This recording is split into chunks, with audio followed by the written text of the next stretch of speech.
songs from the suburbs. Lit the sky with too much reverb.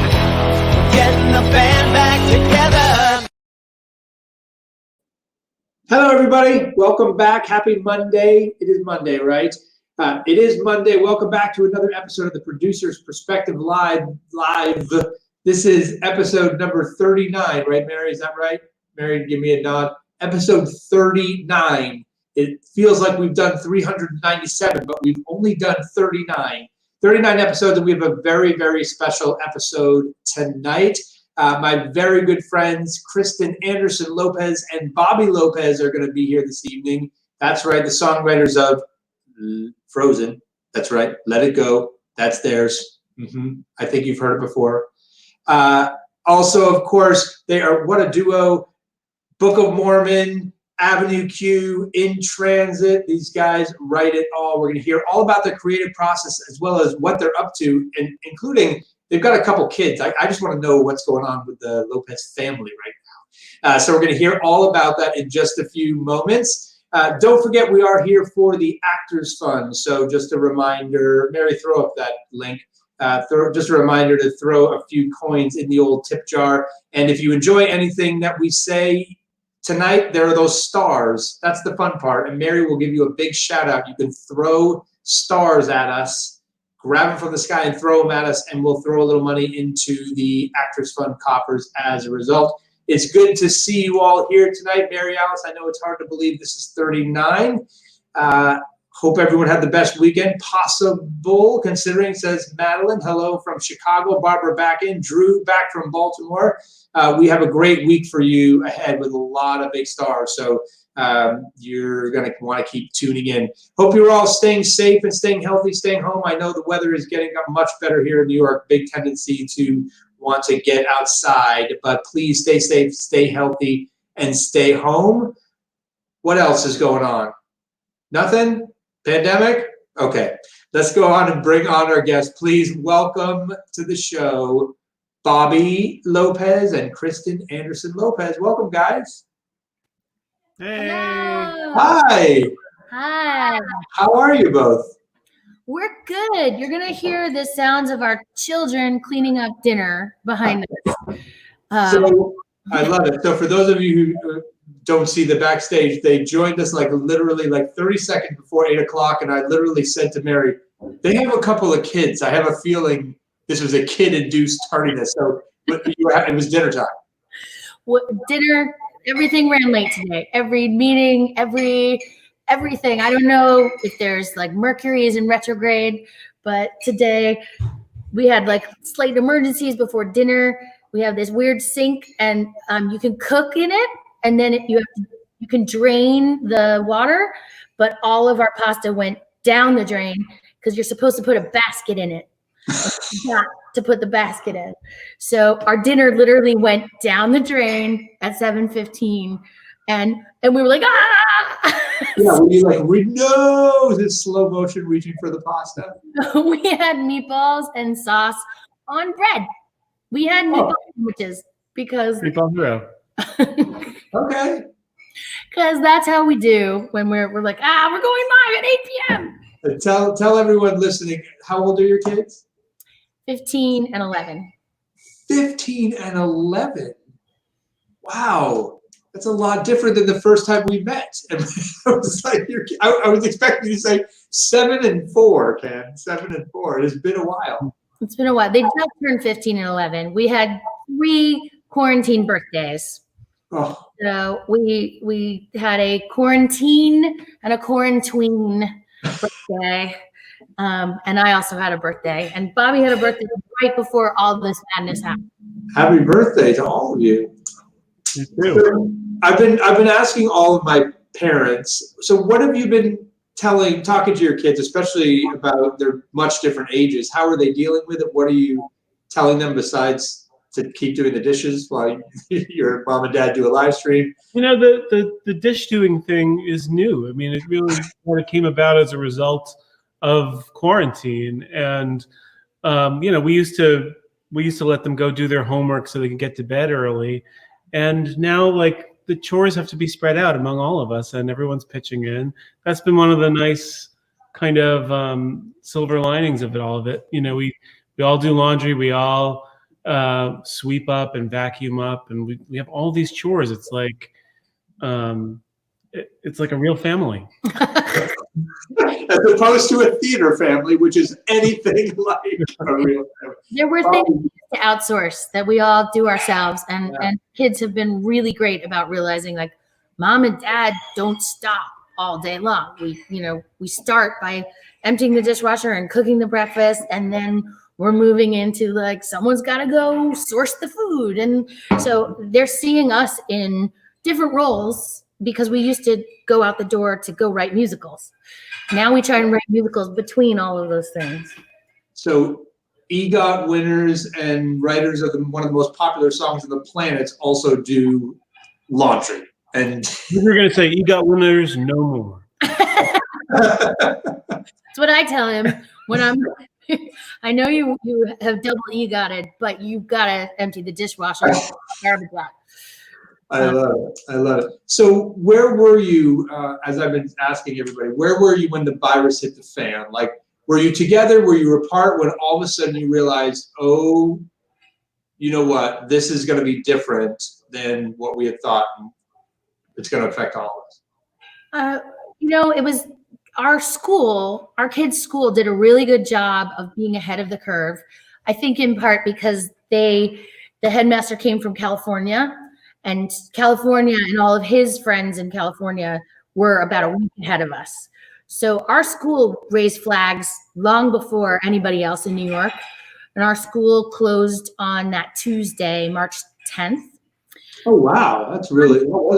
On that Tuesday, March 10th, we went to a recording for something special that's going to drop for Frozen Broadway. When there's a vaccine. And who you talk to, if it's Trump, it might be tomorrow. If it's Fauci, it's like a year and a half. Right. But we did a recording, and we were in Midtown, and then we saw Hillary Clinton speak at Women's Day on Broadway. Oh, that was amazing. And that was incredible. She made a wonderful speech. But all that time, we were like, the virus is raining down on us. Both of us and we're trying to social distance inside the New Amsterdam Theater, and Broadway theaters. That's probably the best one for social distancing. It is. But I remember after that being like, we can't do that anymore. That's it. We're shutting this down. And from that moment on, we were really in a constant process of saying, like, oh, we can't go to the office with all of those employees anymore. Oh, we can't go to a restaurant. Like, that was where it started from March 10th on. So what have your days been like now? Already you've been saying you've been like squeezing musical writing in between all of it. So describe a typical day now in your household and how you're managing to get stuff done while this is going on. The writing, when it occurs, happens sort of more between, I guess the kids go to school at 9, and then they get a lunch break at 10:30, 10:30 to 12. So that time is, we're trying to schedule like training sessions during that time, exercise and stuff like that. So they can make their own lunch. But I don't know. We work when they're at school. And the afternoon from noon till 4:30, we're pretty covered. Our little one, who's not that little anymore, has like an hour that she has to kill. And we moved in the middle of all this. We moved to a place we had somehow had ESP to buy a month before this all went down. So we bought a country place in February, and we weren't supposed to move to it, but we did in the first week of April. So in all, we've also been getting used to this new place and finding out things like, oh, your dinner can go down the drain, like this magical cool thing that cooks your pasta in the sink also needs a basket. So I mean, I can't help but think that sounds like a scene from a Disney animated film right there. Someone like chasing their pasta through the pipe. He was Miyazaki, actually. And so you're in a brand new, is everything working in the house? Is like that you moved into a brand new place, often there's a little bit of a... Well, we didn't do the renovations that we were hoping to do. That we were going to change this one very dangerous staircase, because we have young relatives that sometimes visit. But we didn't do that. And we actually had the prescience to buy a lot of the furniture of the people that lived here before us. So we have some furniture, and the other furniture is kind of trickling in, catch but can. No master bedroom. Our master bedroom looks like a Quaker church. It has like one bench. and so you go in, we do a lot of Zoom calls there with like a little desk, but everything echoes. We got a piano. Yeah, I was going to say, it looks like the most important piece of furniture did arrive. Turns out if you need a piano in a pandemic, they can deliver it within 24 to 36 hours. Because I know they're doing a lot of piano deliveries right now. Right, they're just sitting there waiting for people to call. So tell everyone a little bit about how you two write together in normal circumstances. Do you schedule certain times during? And then how that's, if it has changed, how it's changed now? We in normal times we work during the day. We kind of have a 9 to 5, 10 to 6 work day, and we go to the office that we made for ourselves, where we have our associate and some assistants and stuff like that. And we did a lot of Zoom type conferencing with California back then. Yeah, so that part hasn't changed. We're used to this thing where you talk for hours on a camera, because that's how we've always collaborated for 9 years now with Disney animation. But there used to be those 2 long stretches of hours. You could be like, what does Anna want right now? No, but what does she really want?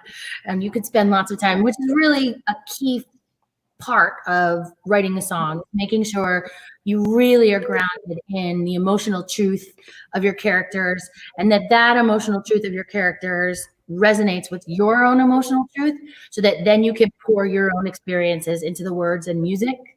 And once we have that a bead on that, then we can, there's many different ways we can start a song.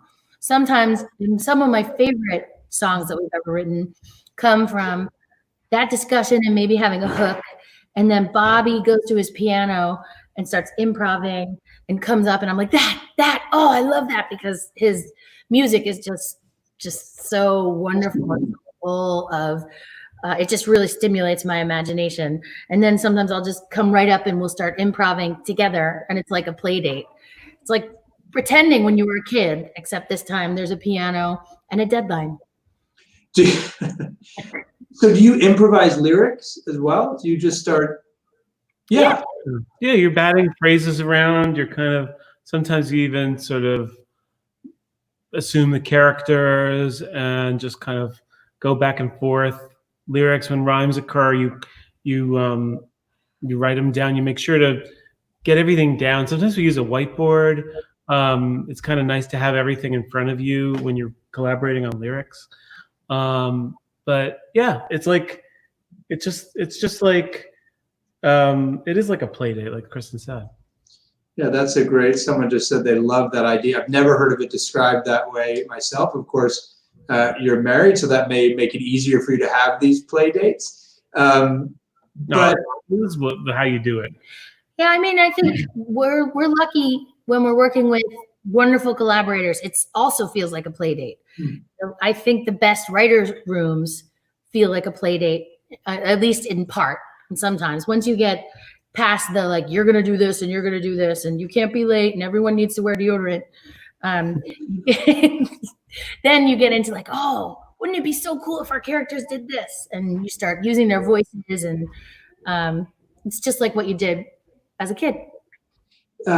Taylor Penny asked a question just about what I was getting into there about you two, of course, being collaborators and a married couple.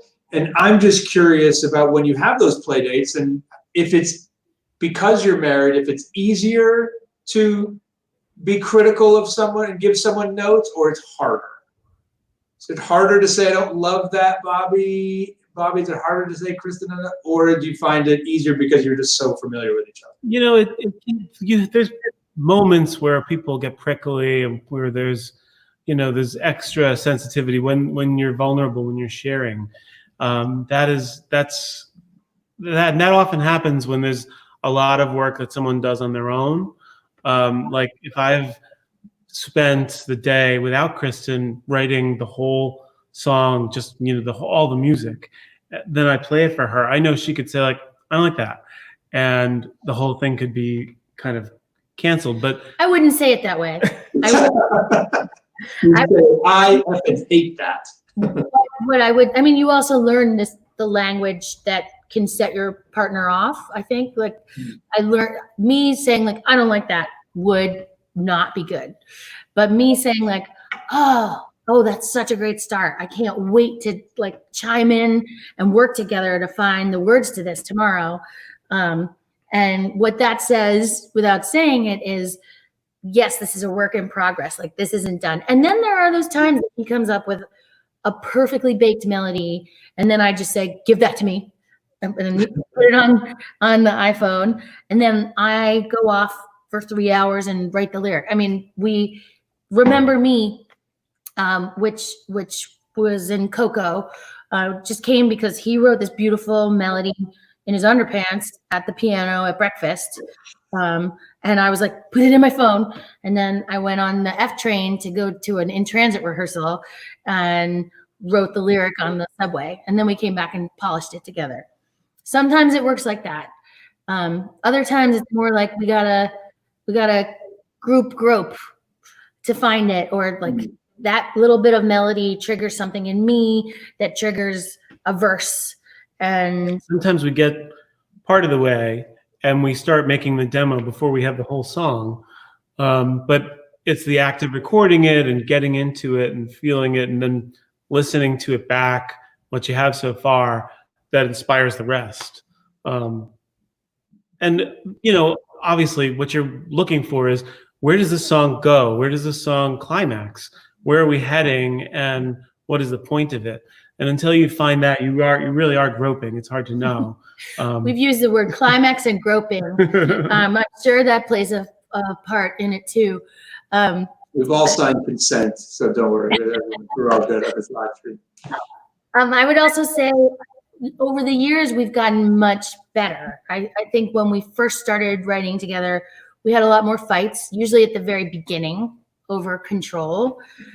And over the years, we've kind of learned to say when we're vulnerable, like to catch ourselves when we're feeling that prickly thing of like, I'm not liking the energy I'm getting.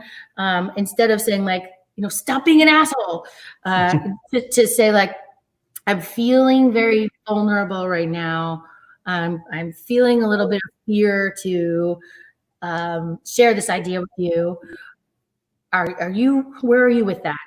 And we've also learned this conscious dialoguing thing, which is really, really important. So if I said something like that, then he would mirror it back and say, I hear that you are feeling vulnerable, that you're afraid to put ideas forward. And then he has to say, did I get that right? And then I'm allowed to add like, oh, also, when you slam down your pencil, that's what gave me that idea. I'm not safe in the room right now. And then he has to say like, oh, so when I slam down your pencil, it sort of caused you to be defensive. And then we work like that. And then he gets a chance to answer to it. And I have to mirror back everything he says. It's good because it allows you to know that you're being listened to, as opposed to the kind of conversation that people often have where they're just waiting through when the other person is finished talking to say what they were going to say. It's very important to listen and to actually, have your mind open when someone is talking to you. And it also helps you slow down your thinking so you can actually put words to that weird tension around your shoulders that you don't even know what that is. So what we've learned is in those moments, just slow it down, reflect, like if we're really in the weeds there, conscious dialogue. And that helps us in our marriage. It helps us when we're like driving someplace and can't find the right direction. When we're trying to put together a trampoline, which almost killed our marriage about a week ago. The spring-free trampoline is great, but it might kill you. It's not a sponsor of your podcast. I love it. You guys can give master classes in writing musicals and also in just relationships, because that is incredible advice. It sounds like therapy. Can you give us an idea of, you do so much work, it sounds like. I remember seeing your whiteboard when we did the podcast and loving that approach. There's so much to be research and talk about what the character wants. How often do you like get it right? And how many songs end up going in a trunk for later? Like, do you put in so much work that you're able to, like, 75, 80% of the time the song comes out the way we want, or we're like, we wrote 50 songs for Frozen? We wrote a lot of songs for Frozen, that's for sure. We were getting used to the way that Disney musicals were developed, and I think we were maybe overzealous to write songs, that we would write them, whenever we seemed to need one. Whereas really, you should wait. You should definitely wait until you really feel sure that you're going to write a classic that will last forever, because then it's about 50-50. For Frozen 1, we batted like 250, and then for Frozen 2, we batted 500. But wow, better. Different for animated musicals versus theater, or at least certain, I would say versus theater, because in an animated musical, you are building the story in a series of screening cycles. So the first script that you're writing the songs for, you're writing maybe 3 or 4 songs for the first time that you do an iteration, and then they put it up with storyboards, and then everyone comes with a baseball bat and plans everything, and down to like who your character is, what your character wants, what the world is that you're working in, what it's about. And then you have another 4 months to do another version where everyone works like crazy for 4 months, and we'll write a few more songs, and you do this 6 more times, and hopefully by the end, 6? Each time you're keeping 6 to 8. 6 to 8. Each time you're keeping something from each iteration, and hopefully it's additive. Sometimes you'll have something from screening 1 that survives screening 2, but is out in screening 3, and so it's really brutal, and you just have to not hold anything precious. But in theater, you're usually working with a story that's been worked out. The songs are leading the story, and you're writing it in a completely different way than animation. Which do you find more challenging, writing for the theater or for film? To me, the challenging thing is breaking an original story. That's the challenging thing. And it doesn't matter what the medium is, because songwriting comes more naturally to us than anything else. We can write a song about whatever, especially if we're really excited to write it. And that's not the hard part. The hard part is, creating a story that actually gives birth to a song moment that you've never seen before, that calls for music that you want to write. And to me, that's the hardest part. Once you get to that part of like, I know what that song should be. I've never seen a song like that. I'm so excited to write it. It usually, sometimes it takes a week, sometimes it takes 2 days. Very rarely it takes a month, to write a song. Usually a long song with many sections that needs to do a lot of things, like Show Yourself in Frozen 2 took a month to write the first draft of it, and then 6 months to finish. Right. There's a documentary coming out on Disney Plus that sort of follows how long it took us to get Show Yourself, because it had to hold so much story. It had the culmination of Frozen 1 and Frozen 2. And because of that, when a big song has to hold huge amounts of story, that's usually when you're rewriting it based on the way the story changes in the front. So you mentioned you batted 250 on Frozen. What happened to those other 3 out of 4 songs? Have they been used in other things? Did they go to Frozen 2? Anything in the trunk? Some are on the deluxe album. A few are just ours to hug close to our our hearts and say like, you were okay too. And so none of them went into Frozen 2. Frozen 2 is a very different. In Frozen 1, all the songs had to do with love. They all sprung out of different forms of love, lack of love. Frozen 2 was all about growth. And every song in some way has to do with growth. So yeah, and I think if you look at the styles of Frozen 1, Frozen 2, they're Frozen 2 is more sophisticated, I think, in its palette, musically. Any of those ones that you want to hold really close and embrace? You want to let us hear just a little bit of something? Is there anything you could? Do you want to play with me? Cool with me or Spare? What about from Frozen 2, like one of those? Okay, sure. Yeah. Just a little something? Yeah, do you want to play Home? Which one? Home? Want to do Home? Home? Sure. Let me remember those lyrics. It's amazing. We're getting very exclusive. Oh, I got that if you want to bear with me. Okay. You're gonna get da da da da da da da da da. Magic tricks. Bring on the kids. He's going to get the iPad. Your kid. Someone asked about if your kids participated in the writing. Are your kids performers as well? They were voices on Frozen, right? Yeah, both of them are on Frozen 1. Katie sang the first verse of Do You Want to Build a Snowman? And Annie was really little when we wrote Frozen. She was like 3. So she's the troll, the baby troll that says, by the way, I don't see no ring. And Frozen 2, I mean, they're really our first test audience. They're usually the first people to hear anything we do. And if we have their attention, that tells us like, okay, we're on the right track. If they want to hear it again or again, then I'm like, ooh, that's going to work, I think. But now that they're teenagers, they really don't want to hear anything again. Especially from you. Okay. All right. So this was in place of, this was the opening and it was an Anna solo. It got replaced with Some Things Never Change. But at first, we were spending a lot longer with each character in the beginning. And this was Anna walking through the town. It's kind of autumn and she's feeling her feelings.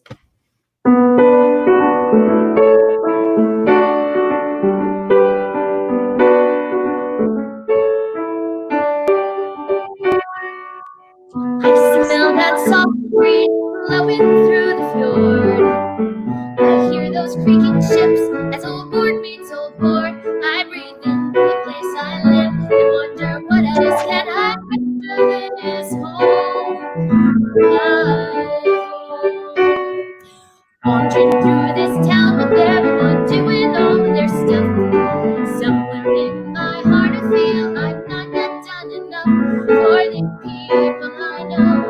This place that I love so, my home, my home.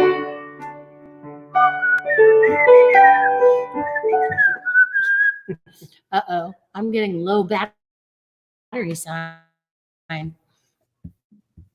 Amazing. Did we lose Amazing. you? No. I'm here. I was just Hello? I was just giving you the spotlight there and sitting back a little bit. That was awesome. Thank you. You are the first guest to play and sing for us. Thanks for asking me. Aw. Wow, you should make them do more of that. I know. It's true. You know what it is? It's not many people they find themselves in different locations than they normally are. And they're like, I don't have a piano. We did get Andrew Lippert to do a little bit of his Tiger King musical. That was about it. Oh, yeah. Amazing. Cool. What are you working on now? What's next? You talked about some new stuff coming up. Can you tell us? We've been working on Prince and the Dressmaker, which we're writing with Amy Herzog for Mark Platt. And it's based on a graphic novel by Jen Yang. And it's a wonderful fairy tale that kind of looks at gender and identity and truly being seen. And this is for film or for stage? This is for film at the moment, though You know, you never know. Right. Something Maybe tells both. me all of your stuff will end up on a Broadway stage at some point. From your lips to Rudin's ears. Well played. Well played. Any tips you have for everyone else out there that's like you, that's trying to stay creative and stay positive during this time, and even when it's so difficult? I think the key is just don't put pressure on yourself at all. Right? You can't kick yourself for being unproductive in this time, because there's just so much weighing down on everybody. It's, you know, if you start feeling a little overwhelmed and exasperated, and that's no way to be creative. You have to give yourself a break, and once you do that, then I think the creativity will follow. I would say really be mindful about how much news you ingest. I think right now there's so much that could just send you. And for the first month of this, I was finding that I was getting into panic attacks if I ingested too much news, especially right at the beginning of the day and right at the end of the day. I think we have to be gentle with ourselves and really take care of our minds, which are adjusting to this new normal. That said, I also think it's really a wonderful time to get quiet with yourself and say, what is it that I have to say to this world? What is it that my whole experience, every piece of my childhood and my teenage years and my 20s adds up to, that I have to say that no one else could say? Because I truly think that's how you find your fresh voice, and that's also how you find what you can give to the world, which is very much how I look at every song we write or every project we do. I make sure it's something that resonates deep in our gut, and we are the right ones to say it. Very, very well said. That right there. I can't thank you both for sharing this night with us, especially since you had this great pasta tragedy just a few minutes ago. I know what that's like. So we had pizza. We're all in a learning curve, and we added to our learning curve by moving to a house with fancy magical pasta slurping sink. Well, thank you for being the wonderful, joyous inspirations that you both are, and that all of your shows are. I think that's, and your films and everything that you do, they're just all filled with joy. And we're going to need a lot of that in the world. So I look forward to seeing the next collaboration from you two. Thanks so much for being here. Thanks, Ken. Take care. Thank you for everyone watching. Bye-bye. Bye. Kristen Anderson-Lopez and Bobby Lopez, everybody. They did a number for you. Throw them more stars. We got some in the middle there.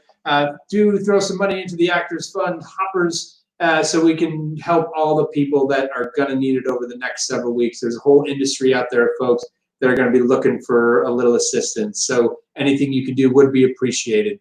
Thank you for that. Thanks to them again for joining us. Don't forget, tomorrow we have Jordan Fisher. You know what's the coolest thing about this? So Jordan Fisher, this incredible performer, he's currently Evan Hansen in that hit musical, Dear Evan Hansen. He's playing the title role. Here's the great thing about me and Jordan Fisher. I don't even know him. I don't know him. Not at all. That's actually not true. I met him once. at an audition. And that's it. I don't know him. The pandemic is bringing people together. So I'm going to spend time with Jordan Fisher tomorrow night, getting to know him. And you will get to know him too. I will tell you this. There's the one thing I do know about him. He's a sensational performer. And pretty easy on the eyes too. So perfect for a live stream. So we'll see Jordan Fisher tomorrow. Don't forget, we got amazing people all week. This is like Broadway Star Week. We got Rob McClure coming this week. All sorts of people. Lorna Lataro's joining us. Des McAnuff, Julie Halston, Santino Fontana. I mean, Ashley Park is getting crazy with all the stars we have. We have so many stars. You should pick up some of those Facebook stars and throw some stars at us. You know who I'm talking to. All of you who haven't thrown stars at us yet. Please do so. You can catch all the replays. You can watch Bobby and Kristen sing this song 100 times. Just keep clicking the replay. The views go up every single time you do that. And more people will watch and then give money to the Actors Fund. So don't forget, we're on episode 39, episode 40 with Jordan Fisher tomorrow. And now finally to the Something to Make You Smile. It's another Six parody. It's another Six parody. This show has some fans with a capital F. This one's called Persist. It's about everything I think that Trump has mentioned that you could make fun of. So it's very, very long. It's a very long one. It's Clorox. It's everything's in there. So check this out at producersperspective.com/smile. Did you all enjoy tonight? Did you enjoy it? Do me a favor. Click those hearts a little bit more. If you couldn't donate some cash tonight, throw some hearts in there. Throw some thumbs up. The more people that do that will watch Jordan Fisher tomorrow. The more people that watch, the more money we raise, the more people we help out. Thanks so much for being here tonight. We will see you tomorrow with Jordan Fisher. Take care, everybody. Getting the band back together.